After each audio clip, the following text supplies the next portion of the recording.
দেখো আমাদের পরের অংশ হচ্ছে কি ফেরিক্স এন্ড গলবিল।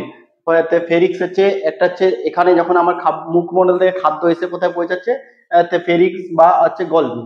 এই গলবিল বা ফেরিক্স এর কমন প্যাসেজ বলছি, কমন প্যাসেজ মানে কি হচ্ছে, এখানে বাতাস এবং খাদ্য দুটোই, মানে নিঃশ্বাসটাও যখন পৌঁছাচ্ছে আর এখানে খাদ্যটা পৌঁছায় একটা জায়গায়, সেটা হচ্ছে ফেরিংস বা আমরা বলছি গলবিল। এই গলবিলের মধ্যেই থাকে কি এপিগ্লোটিস, এখানে থাকে একটা এপিগ্লোটিস। আর এপিগ্লোটিস এক ধরনের ট্রাফিক পুলিশের মতো ভাবতে পারি, যে ট্রাফিক পুলিশ কি করে নির্ধারণ করে দেয় যে কোন দিকে কোনটা যাবে, কোন গাড়ি যাবে সেটা নির্ধারণ করে দেয়। তেমনি এপিগ্লোটিস নির্ধারণ করে দেয় কোন দিকে বাতাস যাবে, কোন দিকে খাদ্য যাবে, সেটা নির্ধারণ করে দেয় সে এপিগ্লোটিস।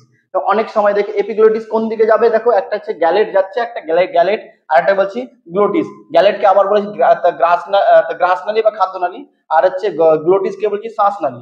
এই শ্বাস নালীর মধ্যে দিয়ে কি যাবে, শ্বাস যাবে অর্থাৎ বাতাস যাবে। আর এখানে এপিগ্লোটিস গ্যালেট খাদ্য নালী দিয়ে খাদ্য যাবে। এই খাদ্যটা তোমার কন্ট্রোল করে, এটাকে নিয়ন্ত্রণ করবে কি এপিগ্লোটিস। তো এপিগ্লোটিস কে কন্ট্রোল করে কে, হাইপোথ্যালামাস। আর এপিগ্লোটিস কে কন্ট্রোল করে কি পিটুইটারি গ্রন্থি, পিটুইটারি গ্রন্থিকে কন্ট্রোল করে কি হাইপোথ্যালামাস। অনেক সময় কি হয় দেখবে যে খাদ্য খেতে খেতে খাবার অনেক সময় নাকের মধ্যে চলে যায়। এটা কি কারণ হয় দেখবে, অনেক অন্যমনস্ক হয়ে খাদ্য খেতে গেলে বা কোনোরকম ভাবে কথা বলছো, সেই সময় কি হয় খাবারটা কি এপিগ্লোটিস তার কার্য করা ভুলে যায়, অর্থাৎ কার্যকর কি হাইপোথ্যালামাস তাকে কার্য করাতে ভুলে যায়। হাইপোথ্যালামাস নিয়ন্ত্রণ করছে, আমরা হাইপোথ্যালামাস কার্য করাচ্ছে এপিগ্লোটিসকে।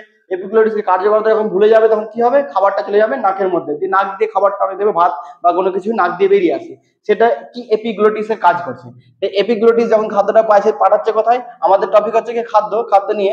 খাদ্য কোথায় পৌঁছাবে, কি গ্রাসনালী বা খাদ্যনালী। এই গ্রাসনালী খাদ্যনালীতে যখন খাদ্য পৌঁছাবে, এখানে কোনো খাদ্যের পরিপাক হবে না, আর খাদ্যের কোনো পরিপাক হয় না, খাদ্যের কোনো পরিপাক